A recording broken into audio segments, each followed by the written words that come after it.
Alright, now that we've got a good boil going, I am going to add our mix-ins, our first mix-ins, according to the schedule in the recipe. Our first one is hops. We've got 1 ounce of Fuggles pellets. Nice looking green pellets. Almost looks like rabbit poop or something. Just dump those right in there.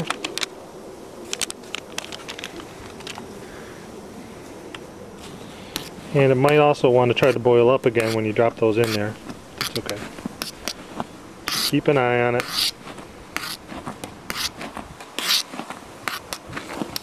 So you can see the foam is starting to dissipate now.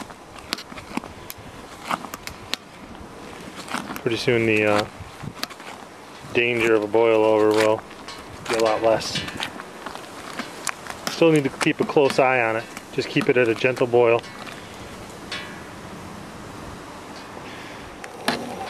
Now,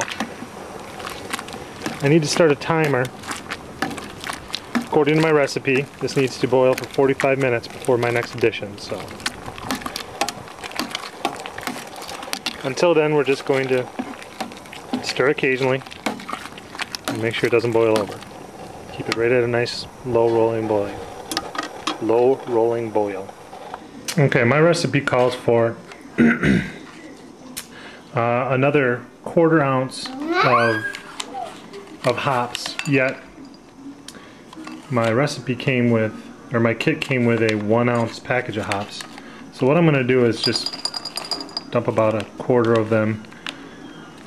It might be closer to half, but about 1/4 of them into a bowl. It doesn't need to be exact. And it calls for 1 teaspoon of Irish moss, and I was given a lot more than that.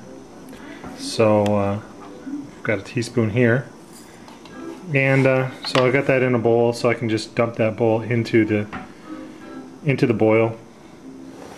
Okay, per our recipe, we've been boiling along happily here for 45 minutes. So now it's time for the last addition, which is the Irish moss and hops. So we'll add this to the boil, and then we'll let it boil for another 15 minutes. Okay, while we're waiting for our boil to finish up outside, we need to sanitize our primary fermenter, which is this big white pail. And essentially, obviously we can't do it with heat, so the other way to sanitize is with a chemical, and we use sodium metabisulfite, which is cheap and available at any homebrew store. It's a powder that you add to water, 2 ounces for a gallon of water, and it's reusable for months. And I just have this milk jug that I've marked up good with skull and crossbones to store it in. And we're going to dump it inside our fermenter.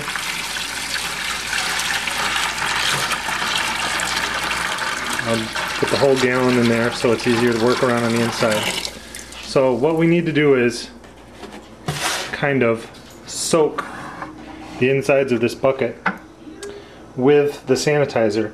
Now it's kind of hard to do with only a gallon, so what I end up doing is kind of turning it on its side like this so that the water comes up almost to the top, and then let it sit there for a moment, and then rotate it. Just rotate it all the way around. Make sure that every surface of the pail on the inside gets soaked pretty good with the stuff. And then what I'll do is grab my handy dandy funnel here, put that in the top, and then I'll just dump it right back into the bottle for next time. So I'm going to go ahead and do that, and then we'll go out and get our water from the pot. Now what I do to sanitize the upper portions of the pail and the inside of the top are, I stick my finger on here, the gallon of sanitizer still on the inside, and I just flip it over. Flip it over and use my finger to plug that hole, and let it sit for a minute. And then when I'm done, flip it back over, dump the sanitizer back into the 1 gallon milk jug. Once the wort has come off the boil, it needs to be cooled down quickly. So what I've done here is, well, there's two ways you can cool it down quickly. First way is with a wort chiller, which I'll show you in a few minutes, but the other way is with just a cold water bath in the sink. Now, since I've only got a 2.5 gallon batch, this works pretty well because the level of the pot doesn't go up very high. But if you do a 5 gallon boil, it's kind of tough to do in the sink because, well, the level of your wort would be way up here, and then the water in the sink doesn't do much cooling. So what I do is I fill the sink half full of water, put a bunch of ice cubes in there, and I put a trivet down there in the bottom just so that the hot pan doesn't melt my sink or anything on the bottom. It's probably not necessary, but a little extra precaution. So now I'll go get my pot and I'll drop it into this cold water bath. Okay, I've moved my pot into the sink and I'm putting some more water in there, cold water, and as the ice cubes melt I'll keep adding some more. I'll let this sit in the sink here for 20 to 30 minutes. That'll cool it down to, I don't know, 100, 150 degrees, somewhere in there. And then I'm going to add it to my pail. And that'll have some cold water waiting in it. I'm putting 2.5 gallons of cold water in there, and then adding my 2.5 gallons of wort, so that'll be 5 gallons total. There are different boils, you know, I mean, you can do a 4 gallon boil or even a full 5 gallon boil. It just makes it a bit more difficult to cool it this way. You need to cool it off quickly. That gives it less chance for bad things to grow in your wort. Little microbes and bacteria, they love the sugar and the warm water, so you want to get it cool as quickly as possible and then pitch your yeast. The idea is you get your yeast in there, they start multiplying, and then they kind of overtake any other organisms that might grow in there. So you want the process to go pretty quickly. Like I said, this is one way to cool your wort. Let me show you the other way. This is a homemade wort chiller, and there are different kinds of wort chillers. There's immersion chillers, which is a coil that you put down into your pot and run cold water through.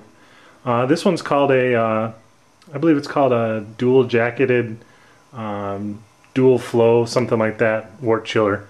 But basically what happens is you've got 2 inputs and 2 outputs. This input is the inner tube. This input is the outer tube. So you've got one copper tube running inside this larger tube all the way around. So the idea is you run cold water through here, you run your beer through here. So your beer is running through a tube that is surrounded by cold water all the way through, then your beer comes out here and your now warmer water comes out here. This chiller will actually lower your beer temperature to 70 degrees in one pass. So you can actually get your beer cooled in a matter of minutes as opposed to half an hour of bathing it in the sink. I'm not using it today because I got to get some new tubes for it, but that works really well. It's a good investment if you're going to be doing this a lot, but certainly not necessary for the first timer. Kind of build up tools as you go. Now we're back to our water bath. You can see all my ice is melted and my water is actually starting to warm up a little bit. It's not hot, but it's just starting to get warm, even though it was cold going in. So I'm going to add some ice cubes.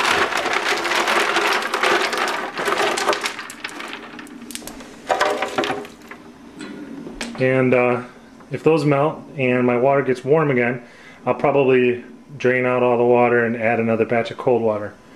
But I think this, between these ice cubes and if I add a little bit more cold water, probably be enough to get this cooled down to where it needs to be. Alright, my wort has been cooling for about 20 minutes now. And I'm adding cold water to my primary fermenter.